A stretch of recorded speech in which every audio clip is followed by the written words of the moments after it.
দারিদ্র্য, অসুস্থতা আর হাজারো বাধা পেরিয়ে যে ছেলেটি জয় করেছে পুরো ফুটবল বিশ্ব, আজ 1 মিনিটে জানব সেই মেসির গল্প। 1987 সালে আর্জেন্টিনায় জন্মগ্রহণ করেন লিওনেল মেসি। ছোটবেলা থেকেই ফুটবলের প্রতি ছিল তার অসাধারণ ভালোবাসা, কিন্তু মাত্র 11 বছর বয়সে তার গ্রোথ হরমোনের সমস্যা ধরা পড়ে। চিকিৎসার খরচ ছিল অনেক বেশি, যা তার পরিবারের জন্য বহন করা কঠিন ছিল। ঠিক তখনই বার্সেলোনা তার প্রতিভা চিনতে পারে এবং তাকে সুযোগ দেয়। এরপর শুরু হয় ইতিহাস গড়ার যাত্রা।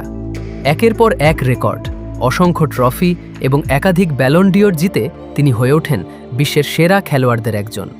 তবে তার সবচেয়ে বড় স্বপ্ন ছিল বিশ্বকাপ জয়। অবশেষে 2022 সালে আর্জেন্টিনাকে বিশ্বকাপ জিতিয়ে সেই স্বপ্নও পূরণ করেন। এটাই ছিল লিওনেল মেসির অবিশ্বাস্য গল্প। তোমার মতে মেসি কি সর্বকালের সেরা ফুটবলার? কমেন্টে জানাও।